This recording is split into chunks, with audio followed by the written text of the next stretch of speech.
Hey y'all, I am VictorÜ and I help provide insight to empower. And today I wanted to impart the 7 things that have helped me become more self-aware. And in becoming more self-aware, I've been able to heal and really just improve my quality of life, meaning my quality of relationships with myself, with my family, with those in my family and in my life who I haven't had the best relationship with. And so in doing these 7 exercises as consistently as I could, I've seen that consistency get better and the relationships get better. I've seen, you know, more income come in, more ways to have different sources of income come in, and just my outlook in general has become a lot better. So the first exercise is spending 3 to 5 minutes with yourself. And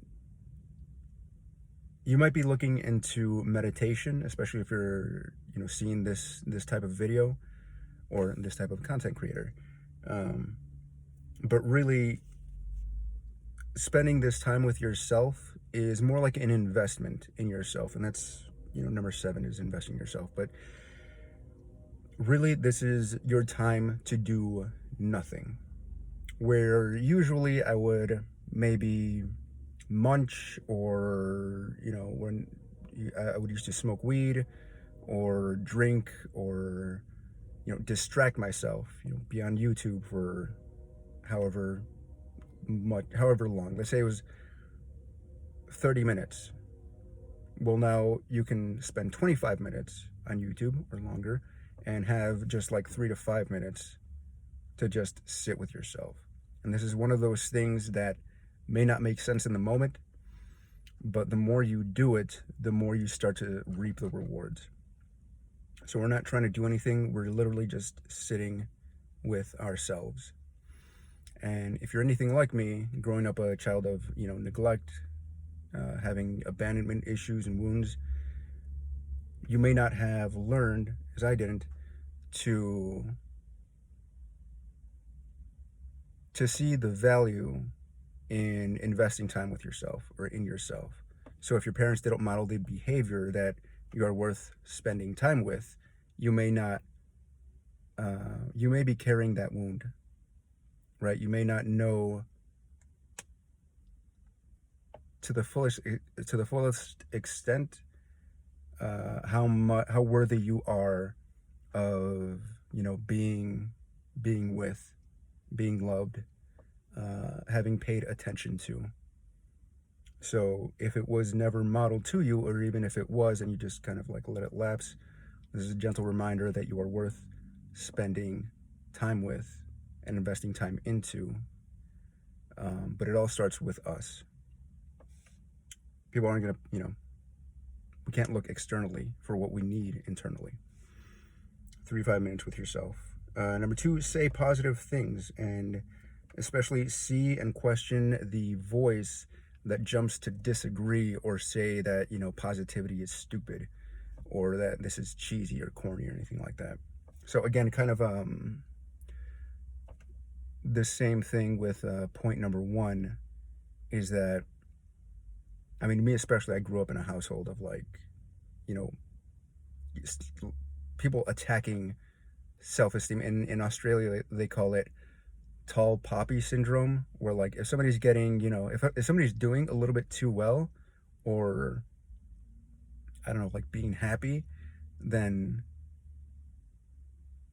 it's almost kind of seen as a threat to the people in the tribe, to the people in your family. So they might try to like bring you down. And it's one thing if we're getting too big for our britches, or our ego is getting out of whack. But if you're like me and you come from a family of like, people putting you down because it makes them feel better about themselves, then again, harkening back to that first point, like if that good, positive behavior was never modeled or was never instilled, if people attack your self-esteem rather than try to nurture it and cultivate it for you, then it sucks and it's unfair, it's unjust, but we have to be the ones to kind of pick up their slack and be like, okay, well, I got to invest in myself. I got to treat myself right and set boundaries with people who want to tear that down. So 2, say positive things to yourself, things that you actually like or would like to see more of from yourself. Number 3 is similar, but with posture. So posture, if you've ever read Presence or heard of Presence by Amy Cuddy, it touches on that. And we're kind of attacking, low self-esteem, low self-worth from a lot of different angles here. So if you've ever seen somebody with low self-esteem,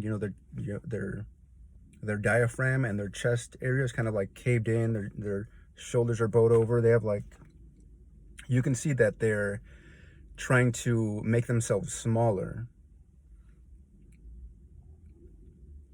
And a lot of psychologists would say that, or anthropologists, in the same field, would say that, when primates find themselves in the lower ranks of the hierarchy, they're very quick to show submissiveness, just to say, I've surrendered, please don't attack me anymore. So in a lot of ways, that's kind of the human Homo sapien way of telling the world, please don't attack me anymore. And really, the world, I would say, attacks us less. Our mind attacks us less when we're willing to kind of to stand up for ourselves. And that communicates to ourselves by embodying good posture, and to the world when our shoulders are kind of back and down. And we're not trying to suck it in, because that's not a good way. That's not the way. This is not the way to embody a good sense of self. Really, it's when our belly is full, it flexes outward counterintuitively, not inward. If we want to flex, it's not about sucking it in or flexing inward. You'll see the more support you have in your abdomen, the more support you'll feel over time. And I mean, even now as I'm doing it, it's the quality of my vision is even improving a bit. And I feel myself kind of slowing down and bringing a much more peaceful and secure pace to my voice and quality of presence. So posture is it runs a lot deeper than just how it looks in your body, right? The mental, emotional, and physical MEP are all linked together, and they're all kind of feeding off one another.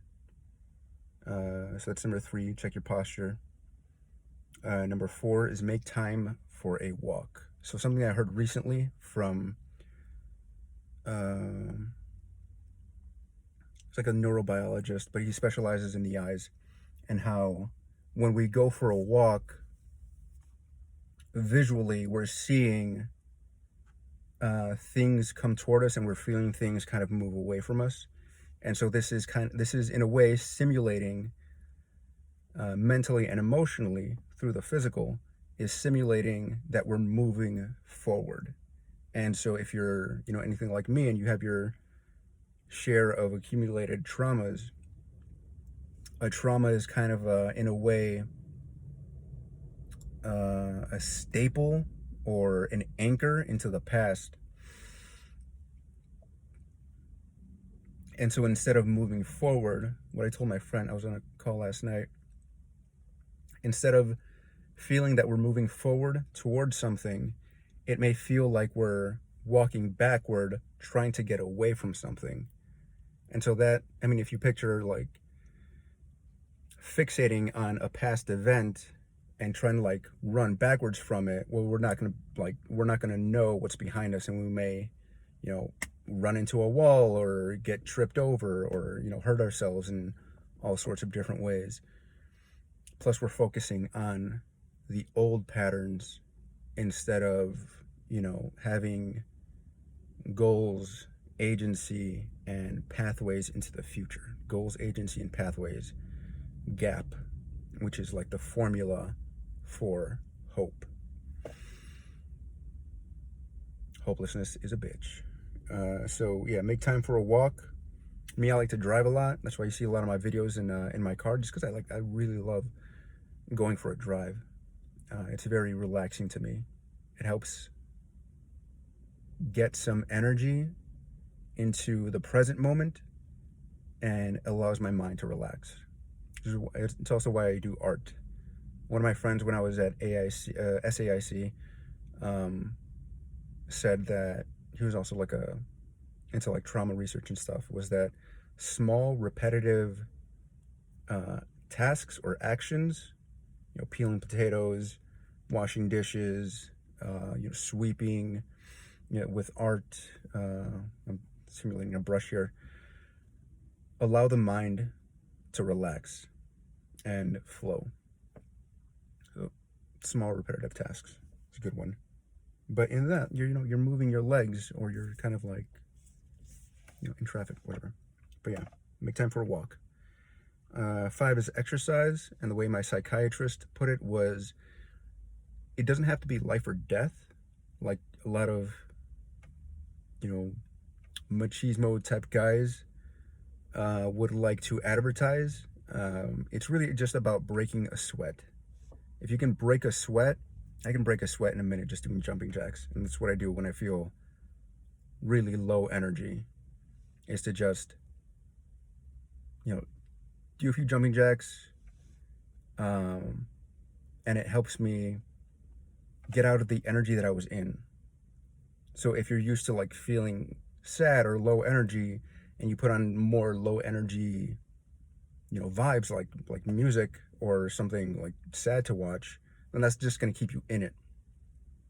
And I don't think we're conditioned as people quite yet to be like, oh, okay, I'm feeling sad, so I can just do something else to get into another state of being. It's almost like we feel like we have to be in that state of being until it goes away on its own. And that's just not the case. So 5 is exercise, and, you know, going for a walk helps. Number 6 is hygiene. That's one maybe, you know, obvious to some, but again, if you've been, you know, neglected or abandoned, or people just didn't invest time in you, the way it shows up for me is that, you know, having kind of like a disheveled appearance keeps people away, or keeps people from paying attention to me. It keeps me hidden in a way. And so in hiding, I feel safe, but I'm also hiding from that which I want in life. And number 7 is invest in yourself. Invest in yourself. So for me, that looks like, you know, spending time with myself. It looks like, you know, saying positive things. It looks like having a good nighttime routine where I'm, you know, like, okay, so something as simple for me is like YouTube Premium comes up,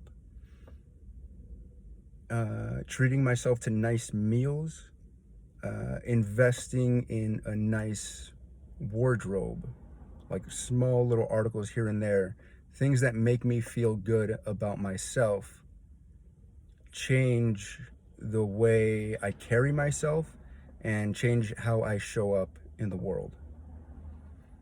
So if you're used to being a certain way and it's okay or it's not okay, one of the biggest things that might help you is to create little experiences where you're kind of breaking from the norm in such a way that teaches you something or that gives you a new experience. It can be anything. It can be like, for me, it was buying a nice coat from J. Crew was one of them, a very small one. Treating myself to a nice meal every now and then. What's another one? There was one course on relationships that I took. It was like $34. It was an online course, but that was something that helped me become more knowledgeable about relationships. What else? Like meditation is kind of one, like something that I really like to invest in myself with are what I call meta skills. So there's skills that apply to a lot of different things. You practice the one skill and it ends up being very beneficial in a lot of different areas of your life. So breathing for me is one, because if I'm, let's say, exercising, breathing kind of comes in and helps me pace myself and last longer when I'm exercising. Or if I'm in a heightened state of emotions, breathing kind of kicks in and helps me to pace out and regulate my emotions. And so I'm not being so reactive, and allowing my emotions or my inner monologue to control me, rather, and like saying things that I might regret or that I don't mean or that are coming from a wounded place. They help me create time and space between what the emotion wants to say and what a more leveled out, healthy, taking things less personally version of me can say. So in that way, I'm minimizing regret. Investing in yourself in time, your appearance, your mind, people, books, audiobooks, and courses. And if you do these things, it's going to just pay dividends. It's one of those things that may be different from what you're used to, and so it's kind of just uncomfortable to go through it in the moment. But in the week, in the month, in the months and years to come, you'll see your life take a completely different trajectory than what's been going down so far. Yeah. 3 to 5 minutes with yourself. Say positive things to yourself. Check your posture. Make time for a walk, exercise, hygiene, and invest in yourself. Yeah. These 7 things are things that have helped me tremendously, from being a traumatized, wounded child Marine, to not alienating people, to having really good relationships with myself and with people, and not being so nihilistic or pessimistic, having a bit of, hope and faith in myself.